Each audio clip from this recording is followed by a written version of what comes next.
It's 11 p.m. and you're grinding away at this week's topic for financial management, valuations. But the multiples and discount rates are just going in one ear and out your nose.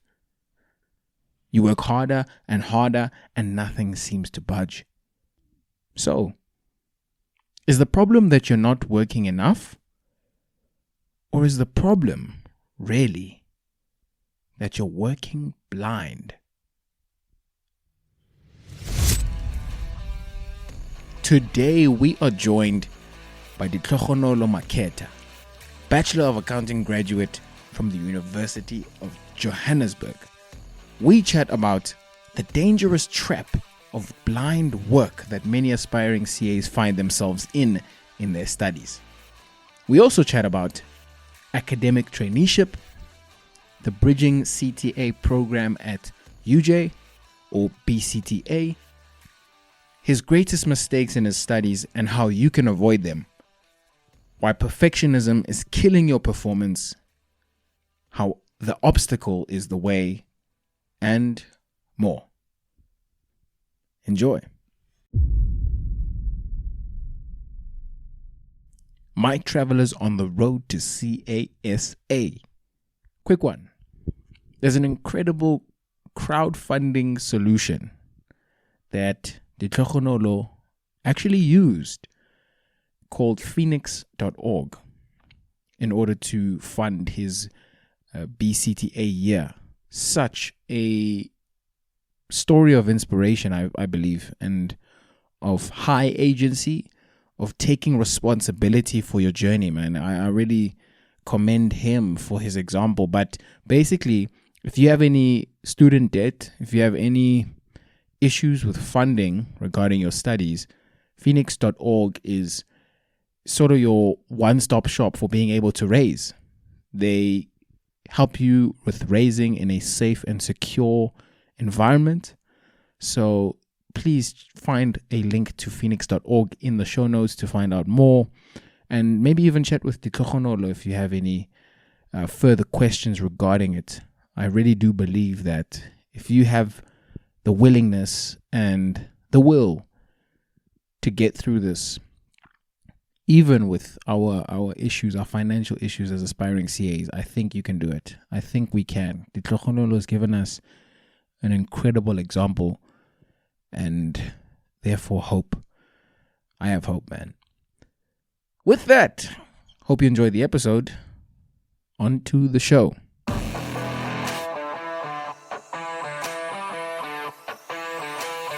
Welcome back, my people. This is the Road to CA podcast, the show for aspiring chartered accountants to inform, empower, and inspire the difference makers of tomorrow.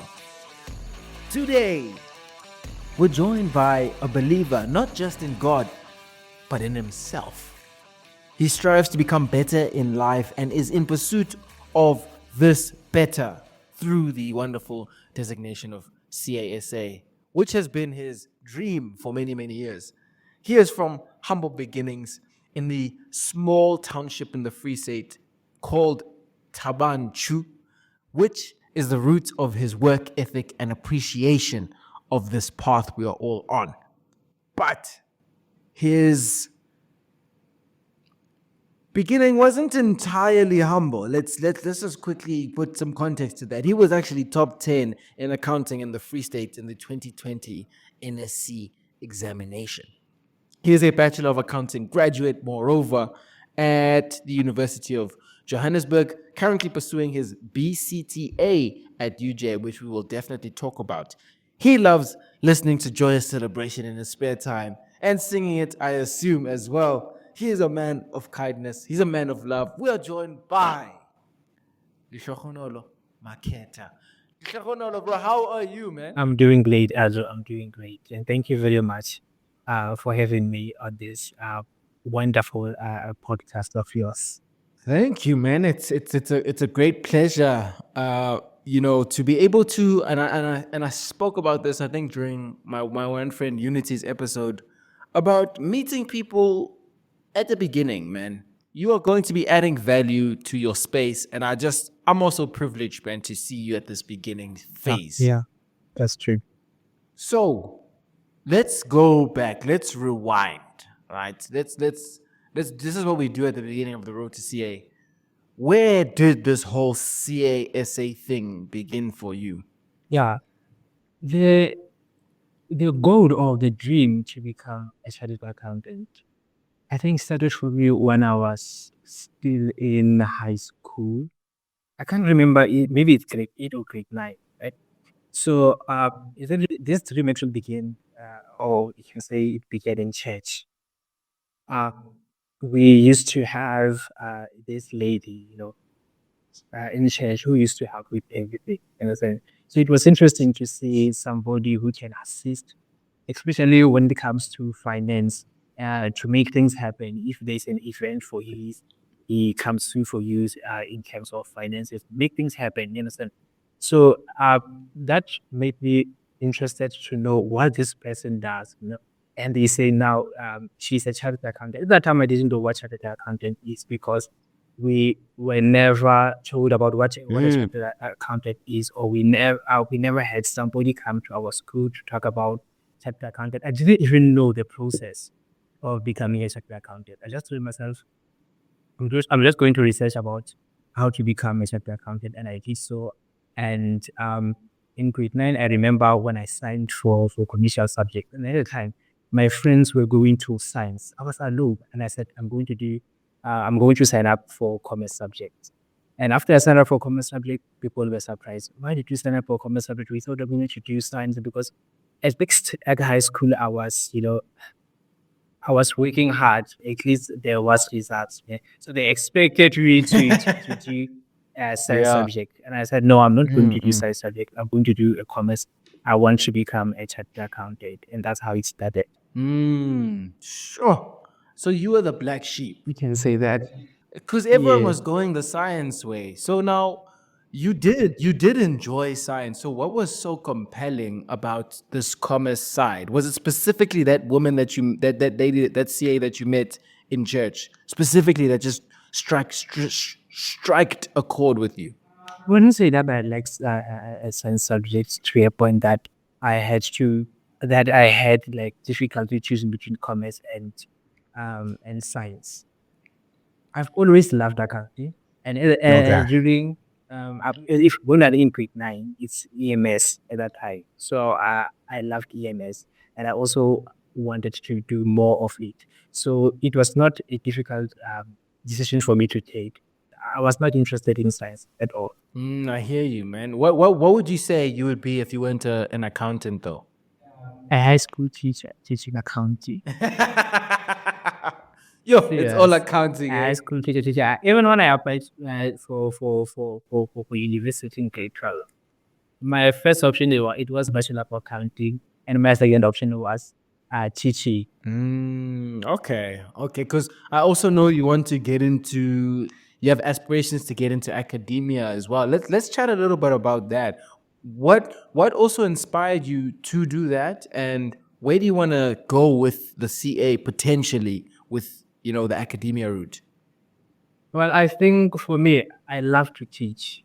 Understand? I like to make people understand, and I think this thing also comes or stems from uh the thing inside me that wants to help people. So that's why I want um to be in academia, and also this thing of teaching also started back in high school when I used to help people, with subjects, you understand, especially accounting. Accounting has been my favorite, you understand. So those moments, they made me fall in love with teaching. That is why I say I want to end up in academia so that I can help other students who want to become certain accountants, at least assist in creating a pool of future leaders. And have you considered academic trainee articles? Because that definitely sounds like Of something course, for of you. course. I want to. I hope God hears my prayers. I want to be an academic trainee. But even if I don't become an academic trainee, at least there is second option for me to come back and apply as maybe an assistant lecturer up until I get into the academic space. Sure. I love, I'm realizing. So I had an interview earlier today with another girl who's an aspiring CA, and her path is also, it's a little bit unconventional. So she was actually from a law Yeah. degree, right? She actually did become law, finished it, cum laude it, but now she wants to be a CA.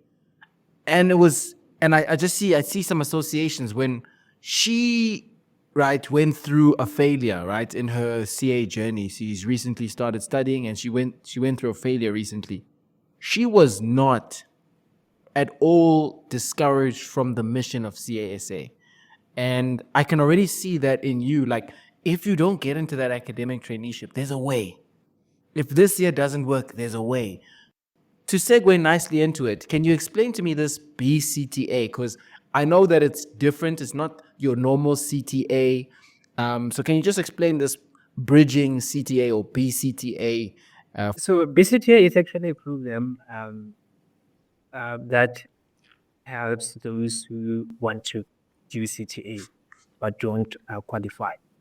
And it is a program actually that become students use in order for them to be able to do CTA, right? At University of Johannesburg, at least. So it's actually a program that they developed to assist students to meet the requirements of doing CTA or to be able to be admitted to CTA. Okay, so is it only available to UJ students, or could someone from outside transfer into No, the same no, you bridging can. course? You can. Maybe if you did become from another university, you can also come and do BCTA at University of Johannesburg. That is interesting because I know the other girl, she's doing something similar, but it's because she did BCom law. She's using Millpark. So Yes, Millpark has a series of short courses that can get you to bridge into the whole, even just yes, CTA. So yes. But then it's yes. different. I think for them, you can do it for 6 months, and then after you can go to CTA if you do it like to load. Yeah, then at UJ, it's a full-time program. You have to do it for the whole year. I think even at Millpark, they also have, like, you could do it. I think their timelines are just really different. I would love to have an interview with a Millpark student, but like I think she's also going to do it part time because there is that option. Is there an option also for BCTA part You time? can do it, but they don't recommend you to do it part-time because it's a full-time program. It's still so, like, now. So you've done undergrad. What is the difference between your third year and BCTA? Because obviously now there is more, but it's not So CTA. there is no difference between third year, the ARC, Bachelor of Accounting Science, and BCTA. It's the same thing. Yeah, there's a they just use a different name. So for me, coming from third year of Bachelor of Accounting and doing BCTA, I'm doing exactly the same thing. So it's like for me, I'm repeating B ARC third year. It's the same.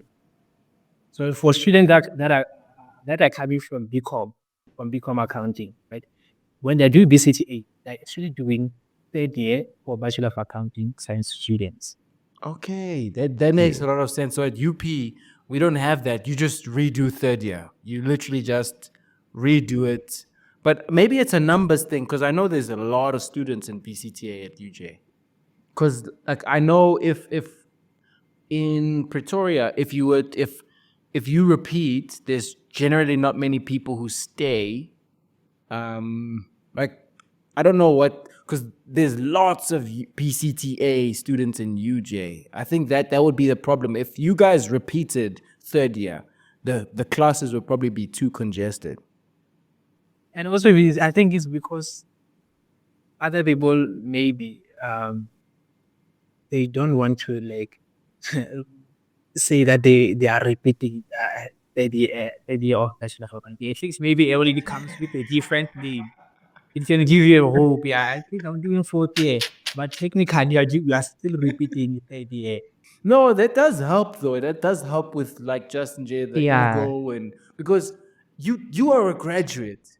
Lehlohonolo, you're a graduate. It's not like you were just bumming out the whole time, just partying the whole. You actually passed, but it's just accounting requires a particular focus. It just requires that little bit of you can't just kind of half yeah. do it. You've got to Yeah. be full time. This is your job Yeah, type of that's thing. true. A quote that you actually said to me that I'm going to read now. I want you to riff off of it. By Frank A. Clark. It says this: if you find a path with no obstacles, it probably doesn't end anywhere. You obviously have had obstacles in your career.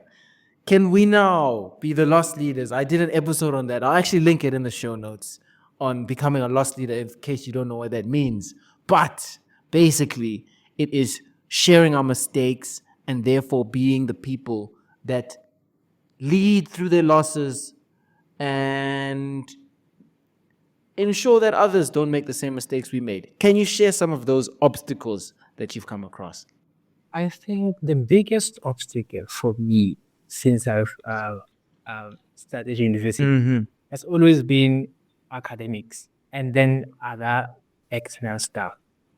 But I think at the moment the biggest one is the challenges that I faced during my third year, not being able to qualify for CTA, because obviously when you start this thing, this CA journey, you already have the process, you don't account for the fact that I'm going to repeat and have to do another program or other stuff.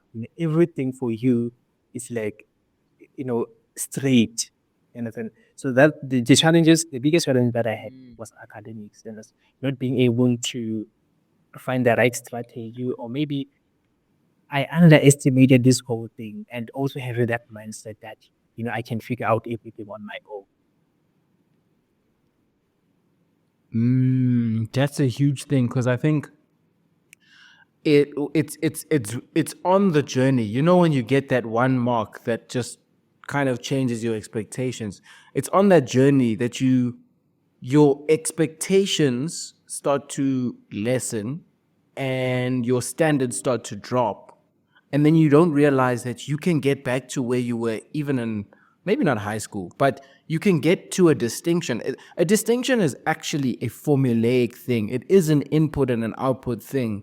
But because of that first knock that you take in like a first year or even second year, you don't believe that you can get back up there. Yes, there's these adjustments, right, from varsity to high school. But when you get past like the whole, okay, now I need to start working, now I need to start preparing for my lectures, you actually have all the tools to be able to get to your goals. Yeah, You get what I'm saying?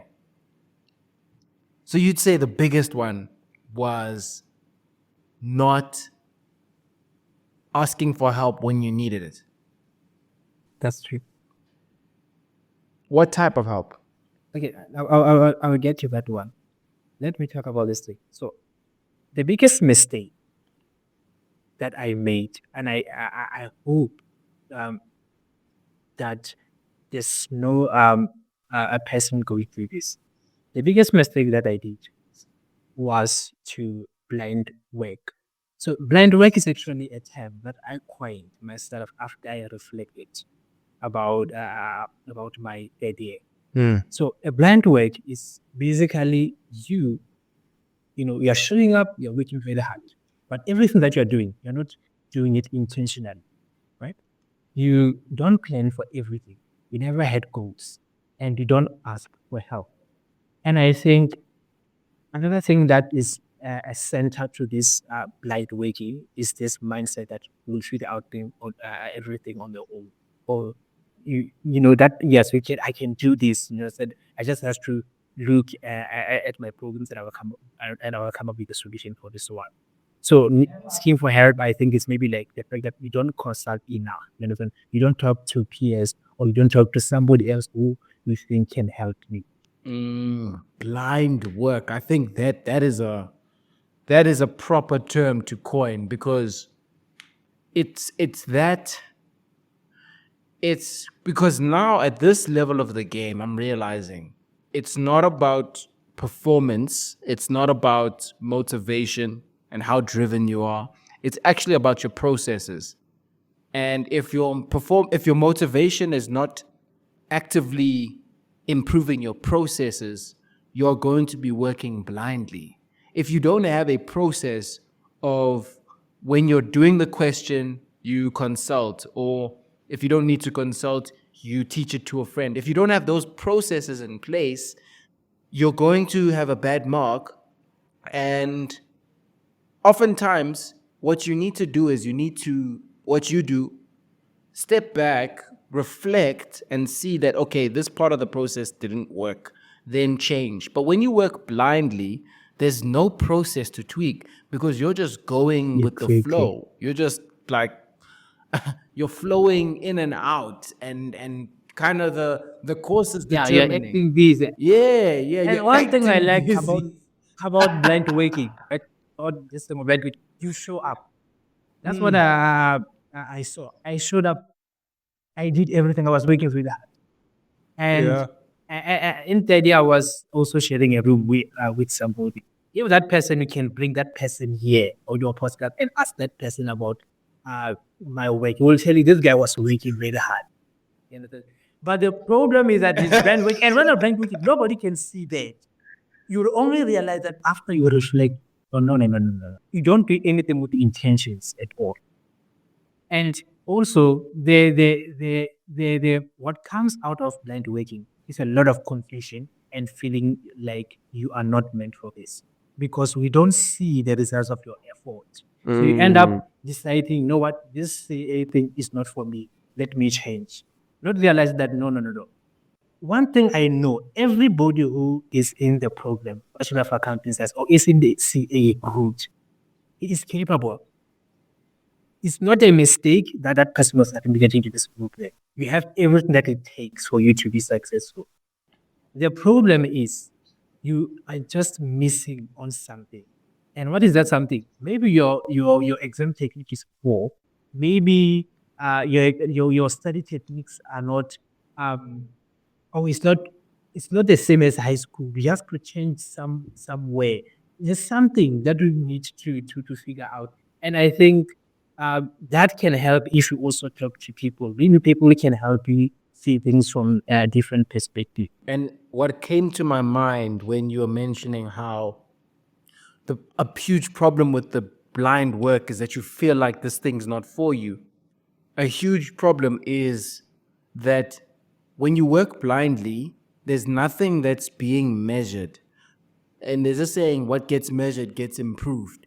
The problem is that you're not really measuring certain inputs. Like, you just do stuff and then you get this bad mark and you're like, oh, it's not for me. But you never even said, okay, when you change something, okay, I'm going to start doing a pre-question, for an example, which is a great episode if you haven't watched it, the one with Tato, where he shares his learning pyramid framework.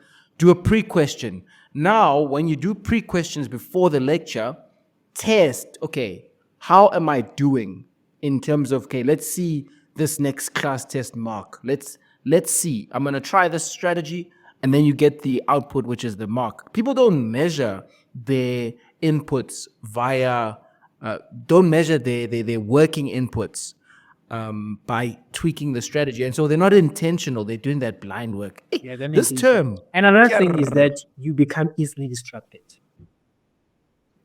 You understand? You become easily distracted because you're not committed to anything.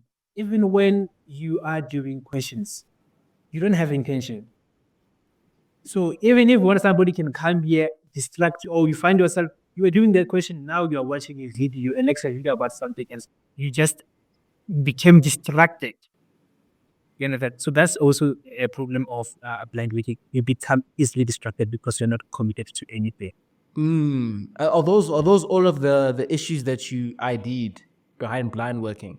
I think the other one, because I think blind waking just is a blanket understand for everything. But another thing that I think that are really important is exam technique. You can go to exam. You can go to exam being prepared, having done all the topics and thinking that you have everything. But then when you get to the exam and you write and then the marks comes and it's just a disappointment. And so that's an exam technique. So exam technique is very important. And also that thing that I was talking about of being a perfectionist. That one also, it is a problem for me. I think it also contributed a lot. And I told you about that thing that that book Make It Stick, right? When they spoke about the people who have that, um, who are perfectionist actually, right? When you go and you're right, and now you are focused on not making mistakes. So what you are doing is that you occupy your mind with this thing of I don't want to make mistake, or I want to make the thing 100%, and you don't leave space for your mind to process what you are dealing with, or to process the entire question so that you can move to other questions. So you find yourself, you have been stuck with question number one. And had you done question number two, maybe you could have even gotten distinction for that paper. But then you are a perfectionist, you're focusing on that one paper, and your mental capacity was occupied with trying to find where I've made mistake or trying to not make mistakes. Oh, yeah, that is huge. And I think we chatted about this in our conversation Yes. earlier about how the top students I've seen them operate. The way that a top student does it is, you think they don't make the most mistakes. They make the most Mistake. mistakes because they make the mistakes It before the is. test. They Yeah. make the mistakes when doing the question. And I think as a great transferable lesson from this is make mistakes in practice and make sure that a practice approximates performance as close as possible. So time those questions. Make sure that you're doing it under time pressure. Make sure that you're actually making the mistakes. Make sure you're doing the question, checking what you got wrong, reflecting on those things. Because I think this is a very universal rule. Wherever you're going to go in life, you want to be making more mistakes because mistakes are the keys in your learning. It's mistakes that you will learn the most. And there was this, like I saw this one picture where they were showing the three sort of best sources of Mm. learning, which was first theory. You can read the textbook. You can read Companies Act Yeah. 100 times Yeah. if you want.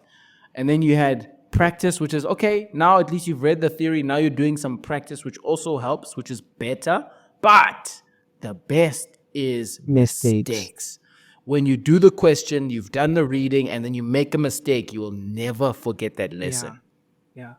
And I think for us, we don't want to make mistakes. That we don't, when that's so we don't do questions. And I think for me also, I didn't do questions. And from your previous episode, um, I also had the same thing. We don't do mistakes because we don't want to find out that we don't know. So we keep on avoiding. Let me just read a Yeah, little yeah, bit yeah. more about this thing, and I'll come back to the question. When I do the question, I'm ready. And when I said that, no, there's no time for me to be ready. You are ready now. Just do the question. Straight after the lecture, do the Do the question. question. Okay, so how did getting into, so you obviously got your degree, but now it wasn't part of the plan, right? How what have you learned through this new experience of something not going to plan? I think one thing I learned is that as much as we think we're in control, we are not. Yes, you might envision a life in a certain that is going to go in a certain way. But we also have to understand that at the end of the day, this life was given to us. And the one who gave us know exactly how our life is going to go. So I learned to embrace everything that comes along the way. And as the quote says, if your path does not have obstacles, it probably does not lead anywhere. I think if you keep on reminding yourself this quote, you will embrace the obstacle that comes your way. And you see, and you just have that message like, I wish I could find out why I'm going through this thing. I wish I could get to that point where I now look back and say, all right, that's why I went through that thing, so that I can understand this thing or approach things differently. Because failure, what it does to you is that it makes you look at things differently. When also you're going to have a conversation, or when you come across somebody who has failed, it's different if we have went through the same process than if you are going to talk to somebody and you have never gone through what they have gone through. So it's easier for you to like um you can't even listen to them. You already want to give them the solutions. You understand? Or whatever that they tell you, you just what's the word? You just downplay whatever that they tell you. It's very important that you have went through the process. So when somebody talks to you, you can relate. You understand? And at least offer a better or effective help to that person. I think a really big problem, especially with us accounting students and like aspiring accountants, is we think that mistakes. I think there's a perception that mistakes and failures disqualify you, but it couldn't be further from the truth. That it is the mistakes that you make in the question paper. It is the mistakes that you make in life that is the key to you being able to give someone life-changing advice. So, two quotes came up to mind when you were talking as well for me. The first one was this quote by this internet entrepreneur. He's a really big dude. He's a millionaire. His name's Alex Hormozy. He said that the obstacle is the way. Basically, if you want to be someone who's resilient, someone who's adaptable, someone who's poised for success, then what do you do? What does that person have to go through in order to gain those qualities? Obstacles, hardship. That's what you have to go through. And so the obstacle is the way. And so if you're going through something tough right now, that is the way. And when you Yeah. get past it, I promise you, you are going to be far more successful than you would have if you hadn't. And the second quote was that came to mind. Yes, you mentioned how when you fail, you reflect. Tony Robbins, he said, when we succeed, we party. When we fail, we ponder. All greatness comes from pondering. And so it's like, guys, all the hardships, all the failures, they are actually gifts. They are actually blessings if you take it. You know, this stuff was there for you to take advantage of these lessons. So to be okay Yeah, with the that's true. struggle. It's actually That's going true. to make you That's true. far more successful. Far more successful. Question. You I now found out write every semester, every and every end of year, every half year and end of year, the reflections of the year. I think I already shared that one of blood working. That one came after or while I was doing a Line reflection. work. Okay. And I just coined this way that became to my mind. So when I look at this process, I realized, you know what? No. I was acting busy. The whole 2023, I was acting busy. There's no way. So those are some of the things that also came, that came from reflection. Another one is that we have to be intentional with every task that we work on. We have to be intentional with everything that you do. Have a goal. When you do something, you have to tell yourself, I want to achieve this. Understand? It does not help for you to do a task and you don't have intention with that task, or you don't have a goal that you want to achieve. So it's really important that with everything that you touch, be intentional so that we can give it your best. What books are you reading? Like, just tell me any books that have changed your life and why. The 5 seconds by Mel Robbins and the Miracle Morning. I forgot the author, but then something like that. The Miracle Morning. I think those books changed the way I look at this whole thing about personal development. Those books are very important. If you have time, can read those books. They're really good. A 5 second rule by Mel Robbins and the Miracle Morning by Ban. You're gonna have to check out yourself. This was fantastic. If you could go back, it's the last question. If you could go back to first year, second year, maybe even high school, Lehlohonolo, what would you tell him? We're having a hard time now. Developing a routine now, it's difficult. So I will tell myself to start routines A, Yeah. understand? And also uh, try to meet new people. I don't like to meet people, guys. It's difficult for me. Or maybe let me just say it's difficult for me to meet new people. Or starting new friends is complicated. Yeah. Yeah. But then there's also another thing. One more thing, let me just say this. To say this this quote by Robin Sharma. There's this quote by Robin Sharma that says one of the saddest things in life is to get to the end and look back in regret, knowing that you could have been, done, and had so much more. So I think if I knew that quote earlier, I think some of the things I would have done them better.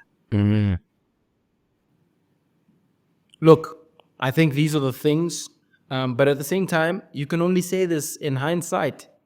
We can't go back. And if there is a high school, first year, second year student out there, a little bit more routine will never hurt you. A book or two, starting that reading habit will always benefit you. And meeting new people, that is absolutely essential, guys. Before we actually go, you have a phoenix.org profile. You need some support. Really importantly, I think we need to uplift each other because the government in some ways is they try their best, but we aren't given the same promises that we were promised at Yeah. the precipice of South Africa in Yeah. 1994. Free education, we don't have that yet, and so Lehlohonolo is in need of some support. He's got a phoenix.org profile, but you can explain that to everyone. The bridging programs, it's difficult for you to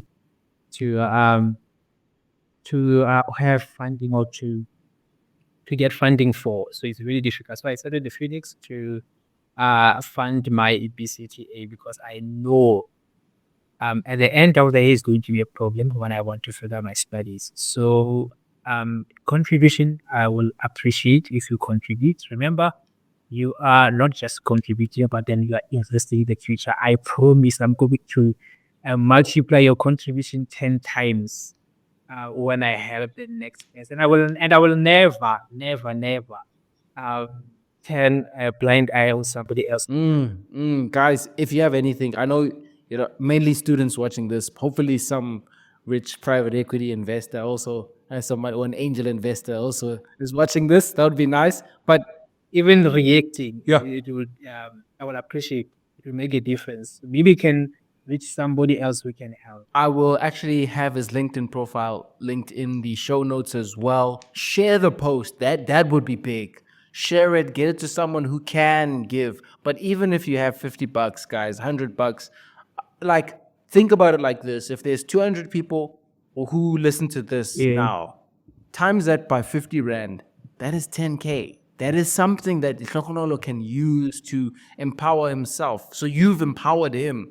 So even just a little contribution of $50, if you have that spare 50 Rand, it would be amazing. It would be absolutely appreciated. But if you have not already, follow this, like this if this is on YouTube as well. I love this episode, man. This episode was jam-packed with value. It was just absolute fun. It was so insightful. And I hope that you guys got value from it. I hope that it does not end, but that it begins in CASA. Lehlohonolo, thank you so much, my man. Thank you very much, Alu. I appreciate it. I appreciate it. And also, I wanted to say, also for those who are also doing BCA and don't have funding, go start your Phoenix profile. Just stop saying or thinking that, oh, what people are going to see. Just start that Phoenix profile and we will share your profile. We don't want to have problem at the end of the year when you have to further your study and then there's financial block. I actually love that. Please don't be afraid to ask for help. Start that Phoenix profile. Don't worry. Everyone's going to forget about the Phoenix profile when you got that CASA after your name. So Do what you must. Do what you must. Find a way. There is a way. Thank you so much, guys. Thank you, Lehlohonolo. This was fantastic. Yeah. Thank you very much.